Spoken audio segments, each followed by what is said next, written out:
Hello student, चलिए आज हम पढ़ते हैं चैप्टर नंबर 4 जिसका नेम क्या है। पूर्ण प्रतियोगिता की स्थिति में फर्म का सिद्धांत। पूर्ण प्रतियोगिता में फर्म किस प्रकार से कार्य करती है, कौन कौन से सिद्धांत है, उसके बारे में इस चैप्टर को डिटेल से बताया जाएगा। जिसमें अब मेन जो टॉपिक पढ़ेंगे, आगम क्या है, पूर्ण प्रतियोगिता क्या है और पूर्ति क्या है, इनके बारे में पढ़ेंगे। मैं हूं नकुल सर और आप देख रहे हैं द केमिस्ट गुरु एंड हाली। पूरी वीडियो को लास्ट तक देखिएगा, आपका पूरा कॉन्सेप्ट क्लियर हो जाएगा। आप किसी की बोर्ड क्यों ना हो, चाहे यूपी बोर्ड के हो, उत्तराखंड बोर्ड के हो, बिहार बोर्ड के हो, हरियाणा बोर्ड के हो, अगर आप हिंदी में माध्यम के स्टूडेंट हैं तो आपके लिए ये चैप्टर बहुत ही ज़्यादा इम्पोर्टेंट है। शुरू करते हैं। सबसे पहले आज हम पढ़ेंगे पूर्ण प्रतियोगिता यानी कि परफेक्ट कंपटीशन का मतलब क्या होता है। परफेक्ट कंपटीशन मतलब जहाँ पर प्रतियोगिता पूर्ण होती है। ये एक ऐसा बाजार होता है कि यूँ कहें कि बाजार की एक ऐसी स्थिति होती है जहाँ पर समरूप यानी कि एक जैसी वस्तुओं के बहुत अधिक क्रेता, ठीक है ना, बहुत अधिक क्रेता और विक्रेता मौजूद होते हैं और समान कीमत पर क्रय विक्रय करते हैं। ध्यान में रखिएगा, बाजार की स्थिति कैसी होती है, क्रेता और विक्रेताओं की कमी नहीं होती है और एक समान कीमत पर एक ही जैसी वस्तुओं का क्रय विक्रय किया जाता है।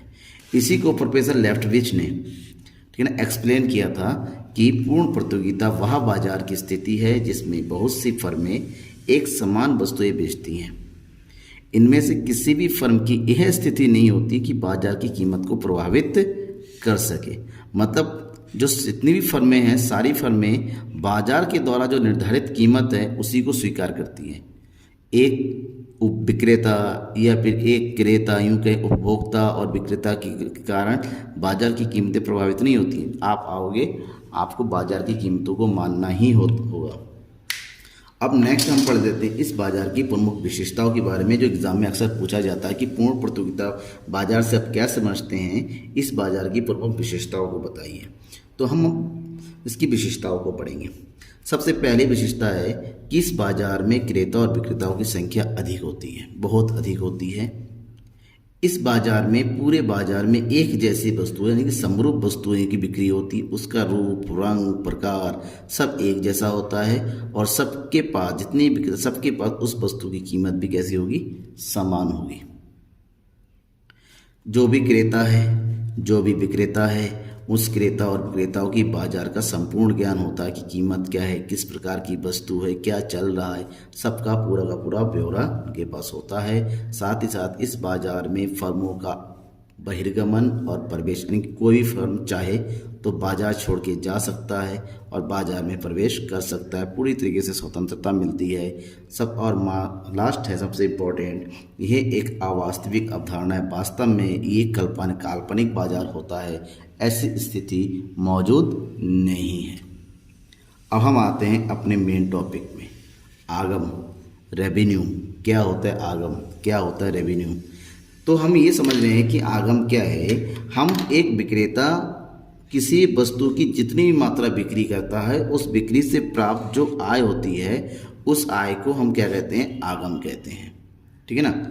इसी को प्रोफेसर डोले के रूप में बताते हैं। प्रोफेसर डोले ने कहा था कि एक फर्म में आगम उसकी बिक्री, संप्राप्ति या वस्तु की बिक्री से मिलने वाली मौद्रिक प्राप्ति है। मौद्रिक प्राप्ति मतलब रुपये पैसा। एक विक्रेता है, एक विक्रेता जितना ही बेच दे, मतलब एक विक्रेता क्या, किसी वस्तु की 10 इकाइयाँ हैं और 10 इकाइयाँ बेच रहा है और एक इकाई की कीमत जो है 5 रुपये है। 5 रुपये प्रति इकाई इसकी कीमत है। तो ऐसे में उसका आगम कितना होगा, तो उसका आगम होगा 10 इकाई बेच रहा है 5 रुपये के हिसाब से, यानी कि उसको टोटल कितना रुपये मिल रहा है, 50 रुपये। ये उसका आगम है। और ठीक है ना। तो ये फार्मूला, इसका मतलब हम यूँ कहें कि आगम का फार्मूला क्या होता है। तो आगम का फार्मूला होता है बेची गई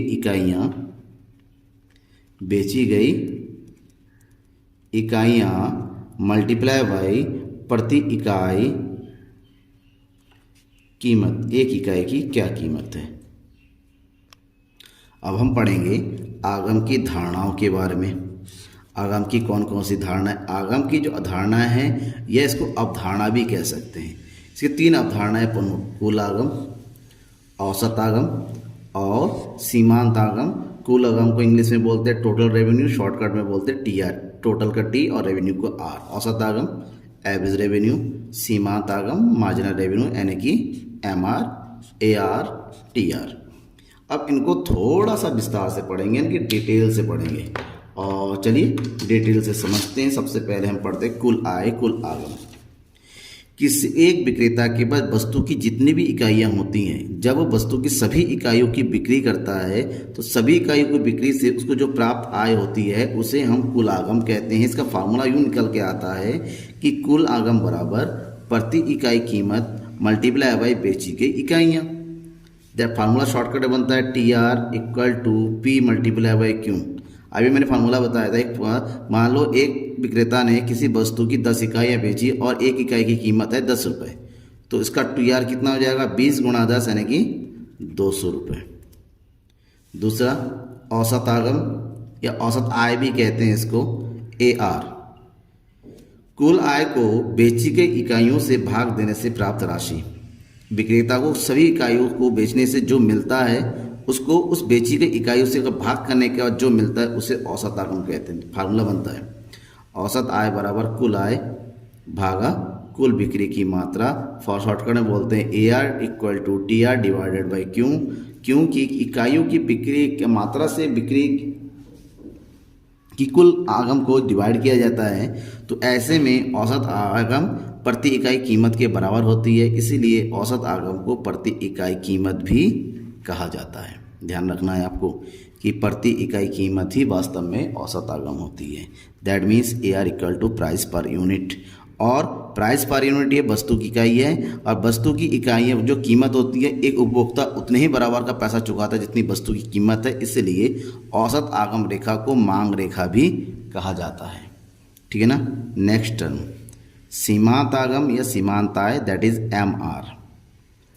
उत्पादन की एक अतिरिक्त इकाई बेचने से कुल आगम टी आर में जो वृद्धि होती है उसे सीमांत आगम कहते हैं। आपने जितनी इकाइयाँ बेची उस इकाई से एक ज़्यादा या कम इकाइयाँ अगर पर बेचते हैं तो उससे आपके कुल आगम में जो भी परिवर्तन होगा, चाहे वो कम हो चाहे ज़्यादा हो, उस परिवर्तन को हम और सीमांत आगम कहेंगे।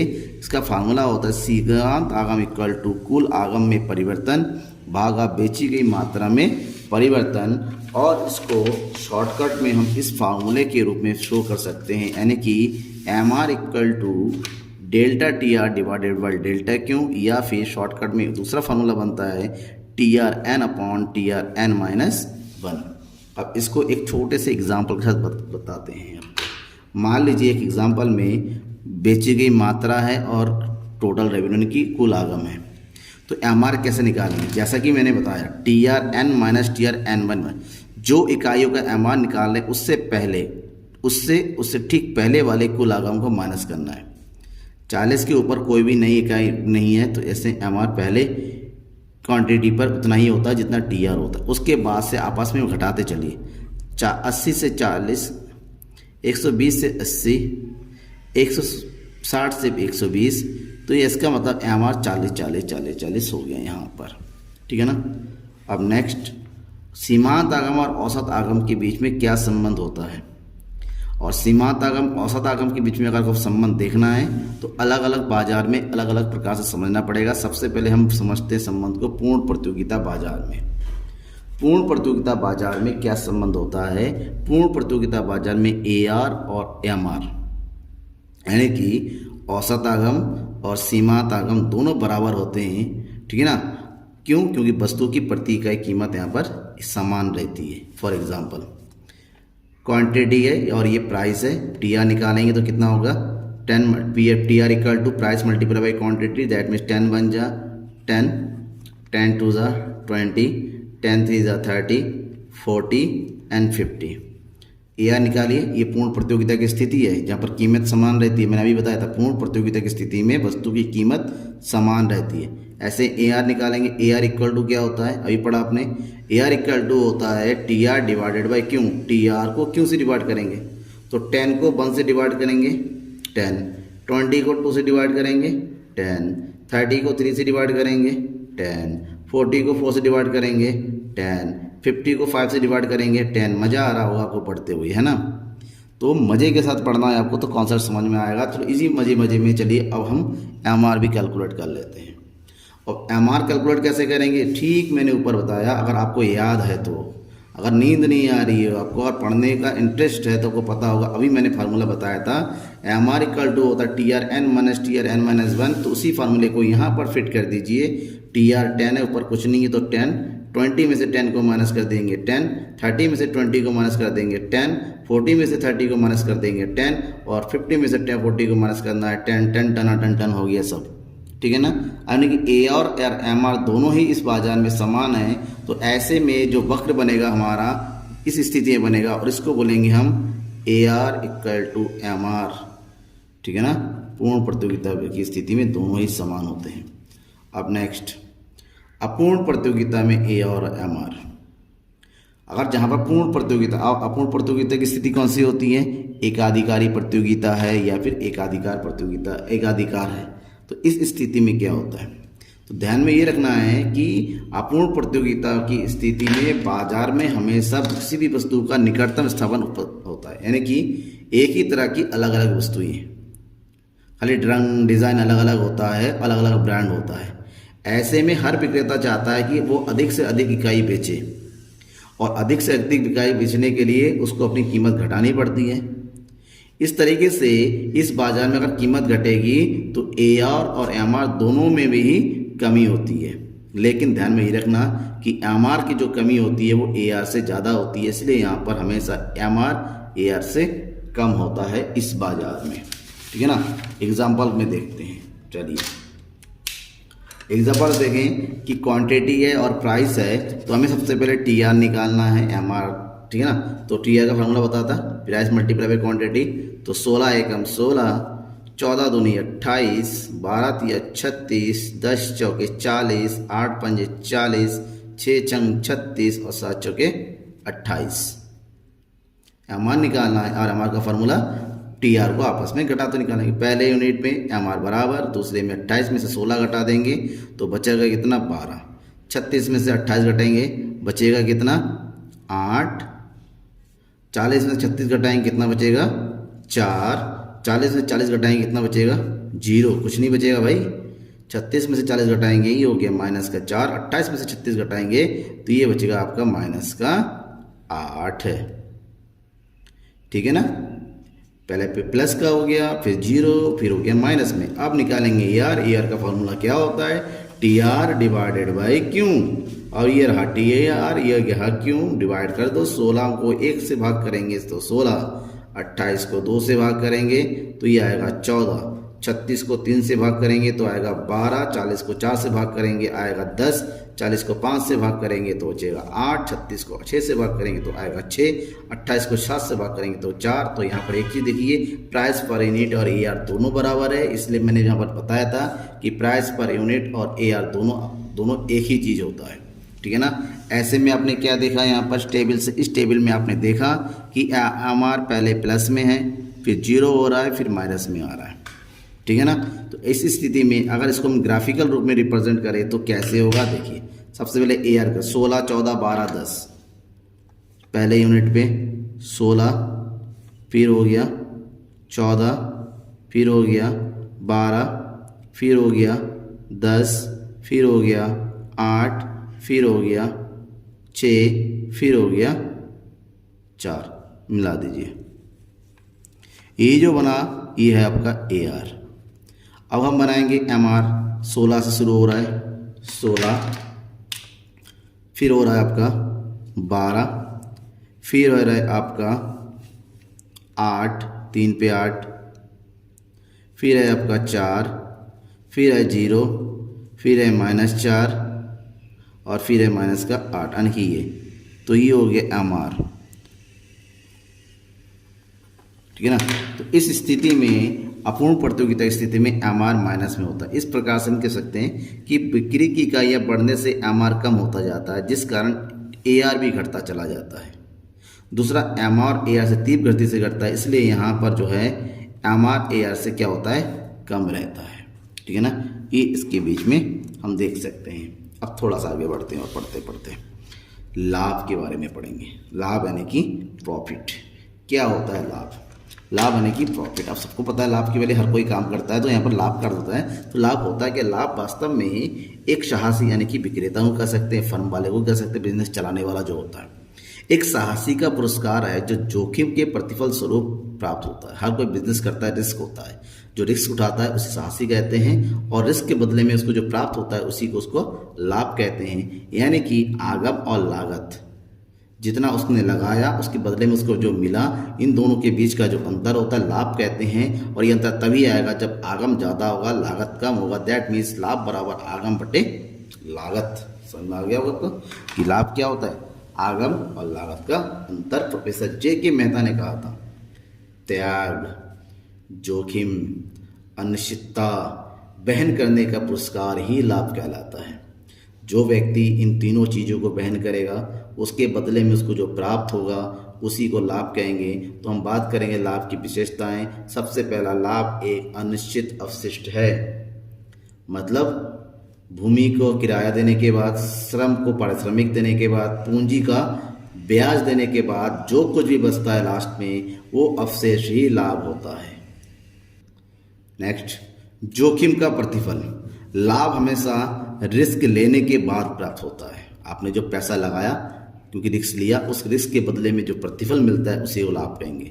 लाभ अनिश्चितताओं का परिणाम होता है। जरूरी नहीं कि आप बिजनेस कर रहे हैं तो हमेशा लाभ होगा, यहाँ पर हानि भी हो सकती है, अपना बिजनेस डूब भी हो सकता है। अनिश्चितता भरी रहती है और अनिश्चितताओं को चलाते चलाते आपको जब कुछ पैसा मिल जाता है उसी को लाभ कहेंगे। और अपूर्ण प्रतियोगिता की स्थिति में भी संभव होता है लाभ प्राप्त करना। अगर प्रतियोगिता की स्थिति है तो समान जगह बराबर। अपूर्ण प्रतियोगिता की स्थिति में आप अधिकतम लाभ कमा सकते हैं, और लाभ यहाँ पर ऋणात्मक भी हो सकता है। और ऋणात्मक लाभ का मतलब क्या हो सकता है, लॉस यानी कि हानि। तो बात करेंगे लाभ के प्रकारों की। लाभ कितने प्रकार, लाभ के 2 प्रकार होते हैं। सकल लाभ जिसको कुल लाभ भी कहते हैं यानी ग्रॉस प्रॉफिट, शुद्ध लाभ जिसको नेट प्रॉफिट भी कहते हैं यानी कि निवल लाभ। सकल लाभ, शुद्ध लाभ क्या है, जब वस्तु की कुल उत्पादन मूल्य और उत्पादन व्यय का अंतर जो होता है उसे कुल लाभ कहते हैं। वस्तु को कितना उत्पादन किया, उसको कितने, उसको उत्पादन करने में जो खर्चा हुआ, इन दोनों के बीच का अंतर कुल लाभ होता है। यूं कहें आगम और लागत का अंतर कुल लाभ होता है। जबकि शुद्ध लाभ क्या होता है, उत्पादन की जो प्रक्रिया होती है इसमें जोखिम या अनिश्चितताओं को सहन करने के पुरस्कार स्वरूप जो प्राप्त करता है, यानी कि जो लाभ आया उस लाभ में से जिसको जो देना है, जो लॉस घटाना, सब कुछ घटाने के बाद लास्ट में जो बचेगा वही शुद्ध लाभ होगा। ऐसे में फार्मूला होता है कुल लाभ बराबर मूल्यह्रास, सब कुछ देने के बाद जो बचता है। अब ऐसे में लाभ लोग इसलिए कमाते हैं क्योंकि संतुलित हो सके। तो नेक्स्ट टॉपिक हमारा उसी से रिलेटेड है, उत्पादक का संतुलन। एक उत्पादक कब संतुलित होता है, हमेशा एक उत्पादक तभी संतुलित होता है जब उसको उत्पादन क्रिया के थ्रू अधिकतम लाभ की प्राप्ति हो, यानी कि उसका लाभ सबसे ज़्यादा हो, मैक्सिमम हो। तो ऐसी स्थिति को, अधिकतम लाभ की स्थिति को ही उत्पादक का संतुलन कहा जाता है। यानी कि जिस बिंदु पर लागत न्यूनतम हो और आगम अधिकतम हो उस बिंदु को हम संतुलन की स्थिति कहते हैं। इसका फार्मूला होता है अधिकतम लाभ बराबर कुल आगम माइनस कुल लागत। इसकी शर्तें होती हैं MC और MR दोनों बराबर होना चाहिए।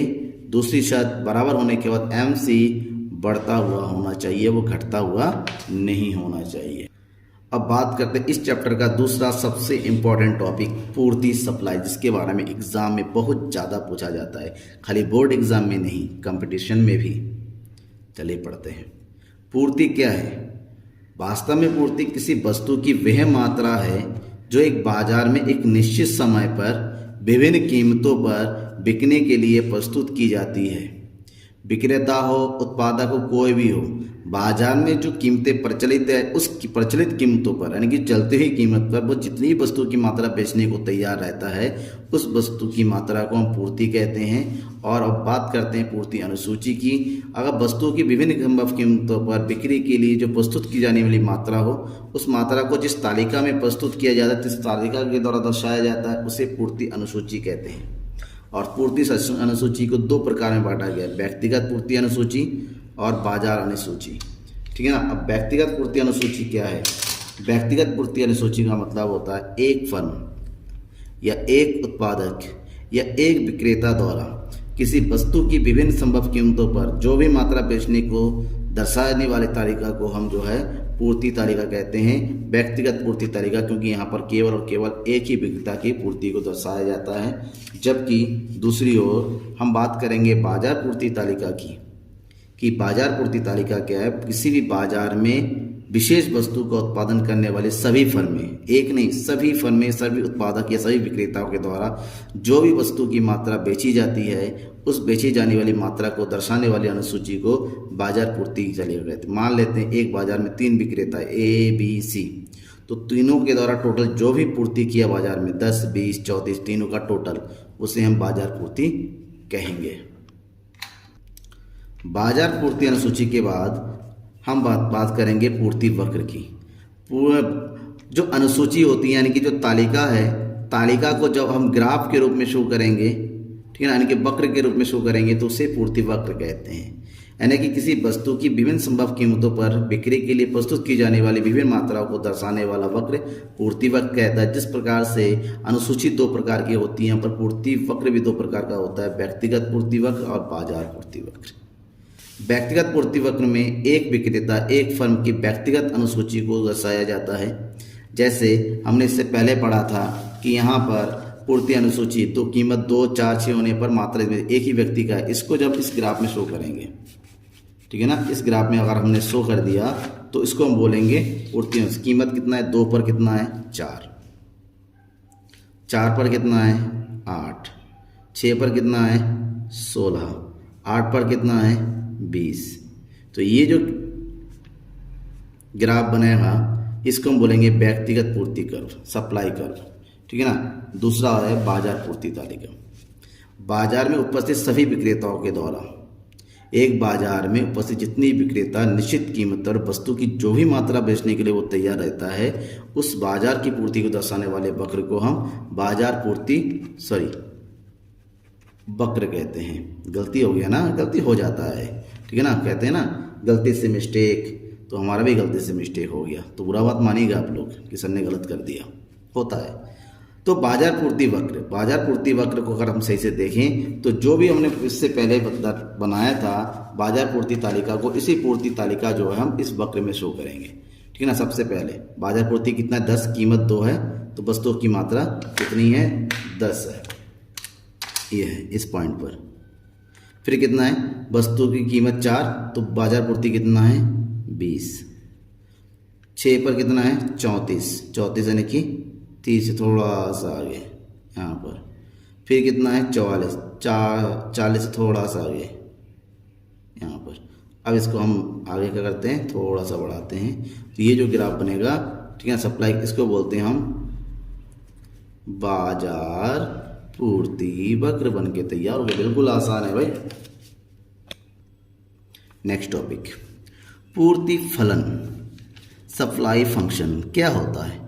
किसी वस्तु की जो पूर्ति होती है, उस पूर्ति को निर्धारित करने वाले जो तत्व होते हैं, इन दोनों के बीच में जो फलनात्मक संबंध होता है पूर्ति फलन कहते हैं, जिसको शॉर्टकट में शो करते हैं एसएक्स। मतलब किसी वस्तु की सप्लाई बराबर फंक्शन ऑफ, यानी कि संबंध PX, PR, NF, G, NF, T, EX, GP क्या होता है डिटेल से पढ़ेंगे। इसमें जो प्रभावित करने वाले जो कारक होते हैं वो प्रमुख कारक कौन कौन से, वस्तु की अपनी कीमत यानी कि PX। किसी भी वस्तु की कीमत कम होती है तो पूर्ति कम हो जाती है, कीमत बढ़ जाती है तो पूर्ति बढ़ जाती है, प्रभावित हो गया। संबंधित वस्तु की कीमत यानी कि एक ही बाजार में उस वस्तु से रिलेटेड कोई दूसरी वस्तु भी है अगर, ठीक है ना, तो उसकी कीमत का भी असर हमारी पूर्ति पर होता है। मान लीजिए हम चाय का बिजनेस करते हैं और मार्केट में कॉफ़ी की कीमत जो है बढ़ गई, तो विक्रेता हमेशा चाहता है कि चाय की कीमत बढ़ेगी तभी हम बिजनेस करेंगे, तो ऐसे में चाय का सप्लाई वो कम कर देगा, चाय की कीमत कॉफ़ी की तुलना में कम हो गई, तो पूर्ति प्रभावित हुई। उद्योग में फर्मों की संख्या, एक बाजार में जितने भी फर्म होंगे, उद्योग में जितने भी फर्म होंगे उसकी पूर्ति उतनी ही ज़्यादा होगी। फर्मों की संख्या कम होने पर पूर्ति कम हो जाती है। फर्म का उद्देश्य फर्म अगर अधिकतम लाभ पर अधिक से अधिक कीमत पर ज़्यादा पूर्ति करना चाहता है तो वस्तु की अधिक कीमत पर भी वो बेचेगा, वस्तु की कीमत कम होने पर घटा देगा। जबकि अगर फर्म का उद्देश्य कम से कम कीमत पर अधिक लाभ, अधिक से अधिक मात्रा बेचना है तो कम कीमत पर भी वो मात्रा बेचेगा। उत्पादन साधनों की कीमत, अगर वस्तु के उत्पादन के साधनों की कीमत बढ़ जाए तो उत्पादन लागत बढ़ेगी, उत्पादन लागत बढ़ेगी वस्तु की कीमतें बढ़ेगी, कीमतें बढ़ेगी तो लाभ में कमी होगी, पूर्ति कम कर देगा। लागत में कमी होने पर लाभ कम होता है, बस विक्रेता हमेशा लाभ के लिए काम करता है। लाभ कम होगा तो सप्लाई कम, वहीं पर साधनों की कीमत अगर कम हो जाती है उसका लाभ बढ़ेगा, लाभ बढ़ेगा तो सप्लाई बढ़ा देगा। तकनीक की स्थिति, बाजार में तकनीक क्या है? तकनीक में अगर सुधार होता है तो पूर्ति बढ़ जाती है, तकनीक में सुधार नहीं होता है तो धीरे धीरे पूर्ति घट जाती है क्योंकि लागत बढ़ जाता है। व्यावसायिक आशंका है, विक्रेता को लगेगा कि इन फ्यूचर वस्तु की कीमत में कमी आ सकती है, वो वर्तमान में वस्तु की पूर्ति बढ़ा देगा। लगता है कि आगे फ्यूचर में जाके वस्तु की कीमत में जो है वृद्धि हो सकती है, तो अभी वर्तमान में वो जो है पूर्ति कम कर देगा। सरकारी नीति, वस्तु की पूर्ति पर सरकारी नीति का भी बहुत असर होता है, ठीक है ना। टैक्स, सरकार ने अगर इनडायरेक्ट टैक्स जीएसटी कम कर दिया, वस्तु की पूर्ति बढ़ जाएगी क्योंकि लाभ बढ़ जाता है वस्तु, और वहीं पर अगर टैक्स बढ़ा दिया तो पूर्ति घट जाती। इन कारणों से पूर्ति प्रभावित होती है। अब पूर्ति को प्रभावित करने वाले कारक के बाद मोस्ट इंपॉर्टेंट टॉपिक की हम बात करेंगे पूर्ति के नियम की, the law of supply. Law of supply क्या होता है? लॉ ऑफ सप्लाई की अगर हम बात करें, प्रोफेसर मार्शल ने भी ये टॉपिक, ये कॉन्सेप्ट दिया था कि अन्य बातें समान, अन्य बातें यानी कि कीमत को छोड़ के, वस्तु की अपनी कीमत को छोड़ दे तो ये सभी कारक, जो कारक हमने अभी पढ़ा, इन सभी कारकों के कारण तो समान रहने पर, इसमें कोई परिवर्तन नहीं होना चाहिए। किसी वस्तु की कीमत बढ़ने पर वस्तु की मात्रा बढ़ जाती है और वस्तु की कीमत कम होने पर वस्तु की पूर्ति घट जाती है। एक विक्रेता हमेशा अधिक से अधिक कीमत पर ज़्यादा से ज़्यादा वस्तु बेचना चाहता है और कम से कम कीमत पर कम से कम वस्तु बेचना चाहता है। इसी कारण ये नियम बताता है कि वस्तु की पूर्ति में और वस्तु की कीमत में धनात्मक यानी कि एक से अगर पहला बढ़ता है तो दूसरा भी बढ़ेगा, पहला घटता है तो दूसरा भी घटेगा। उदाहरण के लिए देखें, यह है वस्तु की कीमत और पूर्ति की मात्रा। वस्तु की कीमत धीरे धीरे बढ़ती चली जा रही है, वस्तु की कीमत भी बढ़ती चली जा रही है। ऐसे में जो हम ग्राफ बनाएंगे ऊपर की ओर चढ़ता हुआ, देखिए 2 पर 10, तो चलिए ग्राफ बना लेते हैं। वस्तु की कीमत 2 है और बिक्री की मात्रा 10 है, वस्तु की कीमत बढ़ के 4, वस्तु की मात्रा डबल, फिर से 30 पे हो गए, 8 पे 40 और 10 पर 50। तो ये जो पूर्ति कर्व है ऊपर की ओर चढ़ता हुआ है, ठीक है ना।